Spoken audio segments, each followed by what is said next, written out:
Masu kallo assalamu alaikum wa rahmatullah. Barkanmu da wannan lokaci sannan mu da sake kasancewa tare a cikin wani sabon shirin mu na siyasar mu a yau. Shirin da kan zo muku daga nan PTV gatan al'umma tare da ni Amina Saba Garba Fage. Shirin siyasar mu a yau shine da kan kawo muku matasa waɗanda ake damawa da su a cikin harkokin siyasa. Inda yau ma ga shirin namu ya anshi bakuncin Honorable Muhammad Alkali Achama wanda aka fi sani da Sarkiyo, mai ba wa gwamna shawara ta musamman akan harkokin matasa da wasanni a jihar Yobe. Honorable muna maka barka da shigowa cikin wannan shiri. Barka mu dai. Masu kallo za su so su dan ji tarihin Honorable a takaice. Wane ne Honorable Muhammad Sarkiyo? Sunana dai auzu billahi minash shaitanir rajim, bismillahir rahmanir rahim. Sunana Honorable Muhammad Alkali Achama wanda kowa ya san da Sarkiyo, ana min inkiyan sarki goma zamani goma. Ni liyazin ofisa ne transport na mai girma gwamnan jihar Yobe. Sannan na fara siyasa dai takara dai na fara yin na jima ina siyasa kuma takara na fara 2011 shi da 2011 na yi takarar dan majalisar jiha. Sannan daga baya na zo na yi sakataren jam'iyya. Sannan na zo har yanzu na zo na yi SSA senior special assistant na mai girma gwamnan Yobe tun tsofon gwamna babanmu sanata Alhaji Ibrahim Muhammad Gaidam. Sannan na zo na ƙara yi har yanzu lokacin mulkin Honorable Mai Malabu ne shi ma na zo ni aka bani chairman na sanitation.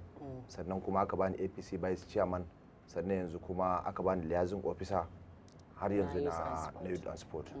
Wannan su da takaice dai matsayin da aka ɗan rike a cikin harkokin siyasa. To za mu so Honorable ya gaya wa masu kallo me ma ya fara jan hankalin ka shiga harkar siyasa a matsayin ka na matashi. To babban abin da ya ji hankali na harkar matashi gaskiya ni majalisa na faro siyasa ne tun wannan siyasan majalisa. So ana yawan yin abubuwa duk lokacin da aka zo yin zaɓe sai ka gana nuna cewa matasa ku zo ku zaɓi wane, za mu taimake shi, za mu taimake ku, za mu inganta rayuwanku, za mu sa muku ilimi, za mu nema muku hanyar lafiya, zai samu noma, za a samu kayan noma, abubuwan da ake kamfen da su. To in lokacin an zo bukata ta biya gaskiya sai ya zama kwalliya ba ta biyan kuɗin sabulu. To sai mu ga indai haka ne tun da shiga din dama ce kowa kuma yana iya yi, to me yasa mu ba za mu ƙara ƙarfin gwiwa mu shiga wata ran a ce mu ne masu yi wa kannan mu ba. Saboda haka wannan shi ya ƙara min ƙarfin gwiwa cewa ina neman Allah bani dama ni ne shiga irin wannan alƙawarurkan da mutane suke ba sa cika wannan Allah ban dama mu ga yadda za mu iya kawo canji. Kuma ko a yanzu gaskiya za mu ce mun gode Allah domin dan kalilan daman da muka samu mutane Allah shine shaida, mutane su ne shaida, su sun ga cewa ban bar su a baya ba, ban gudu ban bar su ba, domin duk abin da ya kamata a wanda ake yin sa na alfarma siyasa daidai gwargwado ba wanda Allah ya bani ikon na yi shi ba. So ni na godiya ga Allah ni ko a yanzu na tsaya siyasa buri na ni ta cika. Masha Allah. To Honorable a matsayinka na wanda kake rike bangaren da suka shafi matasa kuma dama an san al'umma ga baki daya, Annabi alaihi salatu wasallam ma ya ce in ana so a ga al'umma ta ci gaba to ya zama matasa su ne a gaba. A matsayinka na wanda kake rike wannan fanni na matasa a wannan jiha ta Yobe, wani riba matasan jihar Yobe suke amfana da shi a wannan mulki na shi mai girma gwamna? To shi dai babban riba daman lokacin da aka ce an yi sabuwar gwamnati babban riban mutane da marasa karfi da su masu tasowa shine a inganta karatu. Domin ita karatu kamar yadda tsofan shugaban kasa ke magana, ita ne wanda ka yi ta ba mai kwace maka, ko ina an kashe ko kasar waje ka je za ka yi amfani da ilimin ka samu biyar bukata. Saboda haka to shi inganta karatu yana da muhimmanci. To Yobe tana ɗaya daga cikin wanda tafi mai da hankali akan karatu. Don yanzu Yobe ban yi tsammanin akwai wani makarantar da free education ne, primary school, secondary school, in dai na gwamnati ne ba inda za a ce wani zai ce ana biya free education muke wannan. To kin ga wannan an ba da dama sai dai kai ka so ka yi ko kuma karka zo wannan ko baka isa ka samu mutum dole ba. Sannan akwai abubuwa da yawa na fannin noma, fannin aikin gwamnati, kai a tarisanci kusan zaben nan ma ina ga gwamna ya dauki kusan mutum goma a local a ward, muna da ward 170 da wani abu, kowanne ya dauki mutane goma wanda kusan ba safai bane ka kai za a iya daukan 2000 3000 na ma'aikata, sai ka jima baka jima an dauki ma'aikata ba. Amma Yobe zaka ji an dauka, kuma in an dauka yanzu zaka an fara biyan su albashi, suna ga yanzu wata 2 ko wata 3 ne an fara biyan su albashi su gaba ɗaya mutum 2000 da wani abu. To at least wani suna gama makaranta, wani suna samu wasu. To in aka ce ba a daukan wasu, to su wanda suke zuwa ina za su. To wannan dai kaman yana da karfin gwiwa cewa matasa suna amfana da gwamnatin da ake a wannan gwamnatin. Na'am. To Honorable kuma ya zaka kare raddin da mutane suke, dan duba da yadda jita-jita yake yawo akan cewar ba a tafiya da matasan, shin abinda mutane suke hasashe akai gaskiya ne ko ba gaskiya ba? To shi wannan abin gaskiya magana akwai wanda an yi siyasan da su sai kuma magoya baya su suna kallon su ya kamata a ce an gansu a wasu wajajen da ya kamata a rike domin duk wanda kake kyautawa mabiyinka zai so a ce ya ganka a wajen da ya fi na kowanne. Wannan ba za ka hana masoyi ya maka fatan alheri ko ya koka da cewa ya kamata a kai ka waje kaza ba. Amma duk abin da kake kai da kai musulmi ne komai kuma sai Allah ya yi. Domin akwai yanzu ministry ma musamman wanda ya yi ta mai zaman kanta na kirkiro yadda za a ba mutane sana'an yi domin matasa su sama masu dogaro ga kansu. To duk lokacin da aka yi siyasa a ce babu rigingimu ko babu matasa masu, in ka tara inda ka tara matasa dole ka samu rigingimu ko da jami'a ce. Amma yayin da aka ce an tara din an bayan an gama ya za a yi da su. Ko jami'a ne za ki ga akwai matasa da yawa idan sun gama makaranta babu aiki dole ki samu suna nan suna aikata wasu laifuffuka da basu kamata ba. Sai mai karfin tattalin, sai mai karfin zuciya ne zai kauda kansa daga irin wannan abun. To gwamnatin Yobe ba na Yobe ba na ko ina Najeriya ba, inda ko ina ma ce akwai siyasa dole ki samu matasa kuma irin kowane halayya akwai shi. Babban muhimmanci shine in an gama zaben a zai a duba wanda suke wahala da irin masu wannan halayyar ya za a yi da su. To mu dai sai dai mu ce mun gode Allah da ya bada dama da ta hangen nesa shi mai girma gwamna Honorable Malabu ni, domin yanzu a Yobe akwai ministry kanta mai zaman kanta na kirkiro ayyukan yi a cikin matasa da ya shafi jihar Yobe gabaki daya.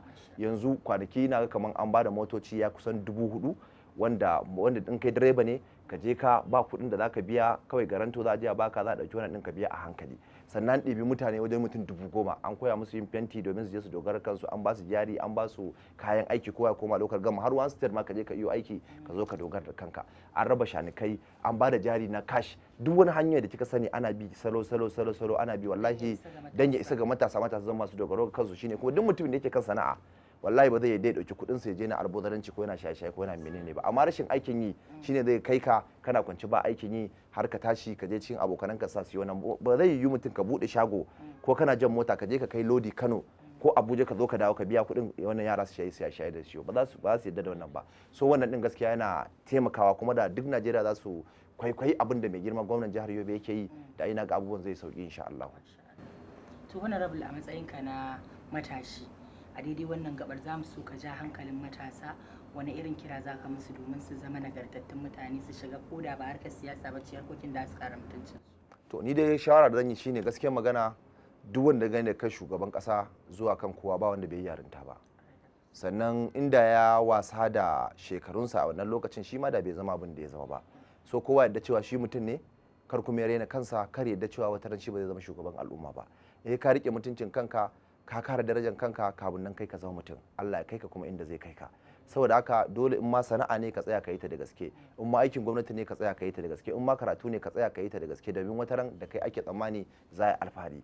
Sannan kuma mun shigo siyasa kuma in Allah da irin wannan tarbiyyar mu dai a yankin mu muna ta kokari mu ga cewa duk mai irin wannan halayyar ma mun ga yadda zamu sa shi ya zama mutumin kansa wanda wata ran sai dai ai koyi da shi, ba kuma a guji irin halayyar wannan abubuwan ba. Ko mai girma gwamnan Yobe gaskiya da ba mu haɗin kai wajen taimakon irin wannan mutane a ga cewa an samu haɗin kai. Duk wani mataki ya san abin da dama shi ma talaka yake wannan, domin duk inda za koka shi ma taɓa zama a wannan gurbin, shi ma taɓa kokawa. To bai yi wasa da damansa ba wajen wannan. Kuma mutane da yawa a Yobe na san mutane da wanda ba su da ƙarfi a wannan gwamnatin sun azurta. Kwangila da ke gani yan Yobe za zo a baku wanda kun iya ku zo ku yi ku ba ku ci abinci, zai nemo alfarma zo a kawo a taimaki al'umma. So mu dai ba abin da za mu ce sai dai mu ce ubangijin Allah ya sa ya gama da duniya lafiya. Allah sa abin da Yobe suka amfani da mulki na tsakani da Allah, Allah sa a ci riban ta ranar gobe kiyama. Amma mun gwamna ya fidda mu kunya. Sannan duk lokacin da kake shugabanci na al'umma kana zuwa cewa ku zo ku zaɓi wane, shi mutumin kirki ne. To babban kalubale ba shine a dauki matsayi a baka ba. Kalubale shine in gwamnatin ta yi shi mutumin zai tabbatar a wannan al'umma shi mutumin kirki ne. To mu a wajen mun ce a zo a zaba, kuma an zaba. Sannan gwamna ayyukansa kawai ya tabbatar kowa ya shaida cewa gwamna mutumin kirki na jihar Yobe. So mu kwalliya ta biya kuɗin sabulu. So muna masa fatan alheri, Allah sa ya gama duniya lafiya. Sannan ya samu shugaban jam'iyya, kisa ko duk lokacin da aka ce ba a mugun sarki sai mugun bafade. To ya samu shugaban jam'iyya mai adalci wanda duk inda ya je akwai matsala zai je ya jiyo, zai je wajen gwamna. Shi ya kwammace ma bata da kowa in dai akan alheri akan mutum ne. Shine Alhaji Muhammad Gadaka. To su ma muna musu addu'a Allah sa su gama lafiya. Allah sa kuma Allah ya kawo kuma wani gwamnatin za su iya maimaita abin da suka yi har ma su dora akan abin da su ma suka yi. Honorable, za mu suka gaya wa masu kallo da mu gaba daya, shin a jihar Yobe wa'anne abubuwa ne gwamnatin jihar take wa'anda kai ka gamsu cewa ta shirya yadda za ta yi ta kawo gyara a fadin jihar? To gaskiya mu wanda ina sake maimaita ba mu da abin da za mu ci a mai girma honorable Malam Kuni sai dai ubangijin Allah ya saka, domin wallahi ayyukan da gwamna ya yi da kowane jiha haka suka yi da ba za ki ji zage-zage da ake wani a ƙasa baki ɗaya ba. Domin yanzu muna da ward 177 babu inda bai gina primary school ba wannan ward din gabaki ɗayan su 170 nan kowanne sai da ya ƙara makaranta a cikin ward 177. So wannan magana da nake gaya miki shi ɗan Yobe ya san haka, wanda komai na shakka zai iya koma je tambaya. Sannan ban yi tsammani kowane local government babu inda ba ƙara kwalta kamar fiye da kilomita 10 ba cikin wannan abu. Sannan taraftoti an zo an raba shi loan da discount, ya gina gidaje ya ba da shi, gidajen nan an ba da su akan miliyan 5,800 ne, ya zo ya yafi 50% gwamnati ta yafi, za ka biya miliyan 2,400. So gida 3 bedroom da faɗi 50 by 7 wannan wajen 50 by 100, sannan da gida 3 bedroom a gine a miliyan 2,800. Kin ga yanzu a Najeriya ba inda za ka samu wannan farashin, duk inda ya kai gajejin wannan gidajen nan. Makaranta ba biya muke yi ba, takin nan an kawo kusan 60% ake discount a al'ummar jihar Yobe. Sannan duk wani abin da ya tashi nan wannan kai yara scholarship ba a taɓa yin wani shekaran da aka tsallake biyan scholarship ba. Yadda ke ga Kano State suke ɗaukan yara suke fitar da su, to na Yobe ba a nuna ne, amma ya ninka na Kano State mutane da ake fitar da su turai kuma on scholarship da ake biya na jihar Yobe. So kusan duk wani fanni da kika sani za a taɓa. Makarantu kuma gine-ginen wannan asibiti kuma ba irin wannan ba a yi shi ba. Malaman makaranta ina kwanan nan ma sai da aka ɗauki kusan mutum 2,000 da wani abu. So ko da yaushe gwamna shi akan aiki yake. A yanzu aka rike miki magana, gwamna ya je London akan magana muna da wani issue a kusan Gashuwa da ina ne inda suke da matsalar ruwan su yana kawo kaman ciwon koda haka. Saboda kai ya za a yi a magance wannan abin, tunda dan wannan ruwan ba za su kawo ta garin ba, ya za a magance. Daga nan zai wuce Spain, daga Spain kuma ya je Saudiya, daga ina duk abin da kuma ya je ke nan abu ne wanda za a je a nemo alheri da alfarma ga akan wani a jihar Yobe gaba ki dinta. So gwamna shi ya zama baya zama ne sai wannan, ko lokacin da ya national chairman ɗinsa mutane suna cewa ya yana gwamna amma ya acting national, ya je ya karɓi acting national chairman yana aikin wannan party bayan yana gwamna. Da wannan kujeran kin ga da ya amfani da ita ya nemo alfarma, aka masa alfarma a cikin jihar Yobe, wallahi mun ci gaje wannan kujeran da aka yi. So gwamna duk abin da ke ga ya shiga mai girma gwamna sai dai iya tabbatar Yobe za ta amfana. In ba za ta amfana ko ba zai ko baya wasa a wajen taimakon al'ummar jihar Yobe. Sannan da kan matasa disabled su ne wanda kan koma kafi guragu da wani abubuwa, da kuma su masu dukiya na jiha, da su kansu dattawa, da su kansu 'yan kasuwa, babu wanda aka bar shi ba. Kuma inda Allah ya taimake mu, shi gwamnati ya faro siyasa tun da kan kansila ne. So yayi kansila, ya zo ya duk wani mataki ya san abin da dama shi ma talaka yake wannan, domin duk inda za koka shi ma taɓa zama a wannan gurbin, shi ma taɓa kokawa. To bai yi wasa da damansa ba wajen wannan. Kuma mutane da yawa a Yobe na san mutane da wanda ba su da ƙarfi a wannan gwamnatin sun azurta. Kwangila da ke gani yan Yobe za zo a baku wanda kun iya, ku zo ku yi, ku ba ku ci abinci, zai nemo alfarma zo a kawo a taimaki al'umma. So mu dai ba abin da za mu ce sai dai mu ce ubangijin Allah ya sa ya gama da duniya lafiya. Allah sa abin da Yobe suka amfana da mulki shi na tsakani da Allah, Allah sa a ci riban ta ranar gobe kiyama. Amma mu gwamna ya fidda mu kunya. Sannan duk lokacin da kake shugabanci na al'umma kana zuwa cewa ku zo ku zaɓi wane, shi mutumin kirki ne. To babban kalubale ba shine a dauki matsayi a baka ba. Kalubale shine in gwamnatin ta yi, shi mutumin zai tabbatar a wannan al'umma shi mutumin kirki ne. To mu a wajen mun ce a zo a zaba, kuma an zaba. Sannan gwamna ayyukansa kawai ya tabbatar kowa ya shaida cewa gwamna mutumin kirki na jihar Yobe. So mu kwalliya ta biya kuɗin. To a ƙarshe wani rabali ya hana rabali ke kallon kan shi a shekaru masu zuwa, menene burin wani rabali a nan gaba a siyasa? To shi dai dan siyasan kirki da ka shigo kuma ka yarda cewa kai musulmi ne, ba za ka ce zan iya zuwa zan zama wajen kasa ba. Lokaci ne wannan zai nuna kai dai babban abin da za ka fiye yi shine ka yadda Allah ne mai yi, kuma Allah ya baka ka yadda cewa tarawa ba zai sa ka zama mai arziki ba. In ka samu ka taimaka, to wallahi Allah zai kai ka gun da baka ma tsammani. So mu dai har yanzu ba mu yadda cewa tara kuɗi ko wannan shi yake sa mutum ya zama mai dukiya, mu mai da wannan ba. Dukiyar ka shine ka tara al'umma. In ka tara al'umma ba abin da ba za a yi da kai ba, to babu alheri ko ba za ka ga al'umma tattare da kai. Duk wanda gana bin sa to akwai dawainiya da yake dauka na al'umma. To muna godiya wannan rabin da amsa yadda Allah ya mai da mai gida lafiya. Amin ya Allah. Sallama da masu kallo.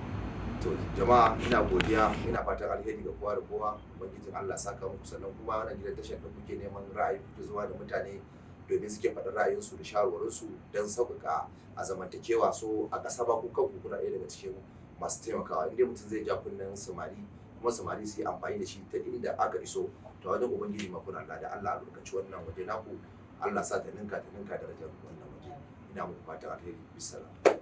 To masu kallo duka a nan zamu ja labulan wannan shiri na siyasar mu a yau a madadin hukumar gudanarwa na wannan tashar PTV gatan al'umma da ta dauki nan kamun wannan shiri ni Amina Sabo Garba Bage nake cewa da ku fi amana.